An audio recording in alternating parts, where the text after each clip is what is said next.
আজকের বিষয় হচ্ছে অসুস্থ কোনো ব্যক্তি ছোট হতে পারে, বড় হতে পারে, বেশ বয়স্ক যদি হয়, অনেক সময় যদি অসুস্থ হয়ে পড়ে, বিশেষ করে ছোটরা বা মাঝারি বয়স বা তাদের ছেলে মেয়েরা যারাই নিয়ে যাচ্ছে বিভিন্ন জায়গায় হসপিটালে নিয়ে যাচ্ছে, যদি বাড়িতে সুস্থ হয়ে যায় তো খুব ভালো। যদি সে অসুস্থ হয়ে পড়ে বেশি করে বা অনেক দিন ধরে অসুস্থ আছে বা দুর্বল প্রকৃতির মানুষ, এমন মানুষ ছোট হতে পারে, বড় হতে পারে, অনেকে হয়তো খুব ভালো জায়গাতে হয়তো সুযোগ পাওয়ার জন্য অনেক হসপিটালে বা নার্সিংহোমে যাওয়ার জন্য চেষ্টা করছে, বা কম খরচের জন্য হয়তো এদিকে বা বেড পাচ্ছে না বলে বিভিন্ন রকম জায়গায় অ্যাম্বুলেন্সে বা যে কোনো গাড়িতে করে নিয়ে যাচ্ছে।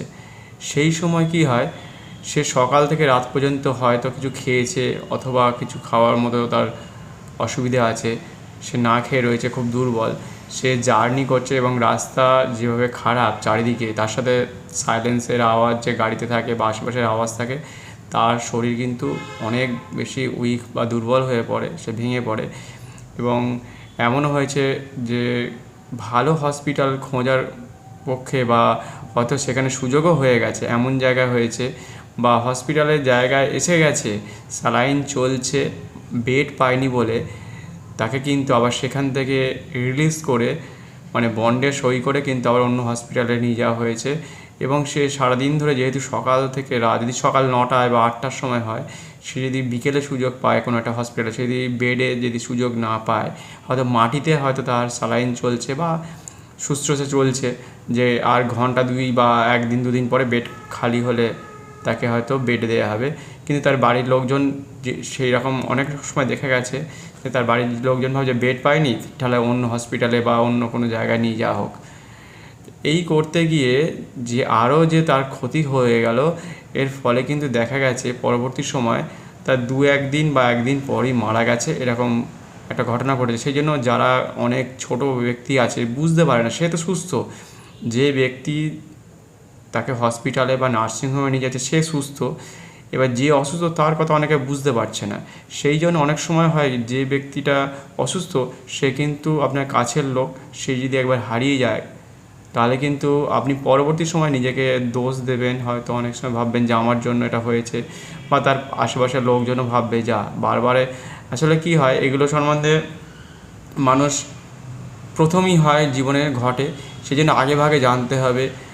এবং অনেক সময় ডায়ালিসিসের প্রবলেম হতে পারে, রক্তের সমস্যা হতে পারে, বিভিন্ন রকম ক্ষেত্রে হতে পারে, সেগুলো হয়তো ব্যায়ামের মাধ্যমে অনেক সময় সারানো যেতে পারে। বা অনেক জায়গায় দেখবেন ব্যায়াম করে করে কিন্তু অনেক রকমের রোগ সারিয়ে ফেলা যায়, বা সেখান থেকে সেগুলো তো আছেই। কিন্তু হসপিটালে যেতে গিয়ে যে সমস্যাগুলো হয় মানুষের, সে শুয়ে আছে, সে খুবই দুর্বল প্রকৃতির মানুষ, সে কিন্তু তাকে বাঁচানোর জায়গায়, যে বাঁচাতে গিয়েছিল ভেবেছিল বাঁচিয়ে বাড়িতে নিয়ে আসবে, সে কিন্তু আরও তাকে দুর্বল থেকে দুর্বলতার জায়গায় নিয়ে চলে গেল। এবং অবশেষে এমনও হয়েছে, অনেক জায়গায় ঘটেছে যেগুলো অনেকে জানে না বা প্রচারের জায়গা নেই, বা এই ধরনের খবরগুলো খুব একটা দেখায় না, অনেকে শেয়ার করে না। যদি পারলে শেয়ার করবেন, তাহলে কি হয়, ওই বারে বারে এক জায়গা থেকে আরেক জায়গায় ঘুরতে ঘুরতে রোদ হতে পারে, কখনো বৃষ্টি হতে পারে, কখনো হয়তো খুব শীত হতে পারে, এরকম বিভিন্ন সময় যেহেতু আমাদের সিজন চেঞ্জ হয়, তার ফলে কিন্তু সেই অসুস্থ ব্যক্তি আরও বেশি অসুস্থ হয়ে পড়ে।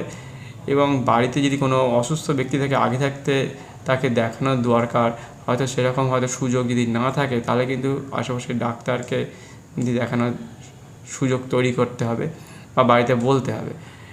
কারণ সে আরও কিন্তু সময় যত যাচ্ছে সে কিন্তু দুর্বল হয়ে যায়, সেটা কিন্তু একটা বোঝার ব্যাপার আছে। এই অনেকে বুঝতে পারে না বলে অনেক সময় কি হয়, কাছের মানুষ খুব তাড়াতাড়ি হয়তো অনেক দূরে চলে যায়, সেখান থেকে ফিরিয়ে আনা সম্ভব হয় না, খুবই কষ্টকর হবে, খুব বেদনাদায়ক এই ব্যাপারগুলো, খুব দুঃখের।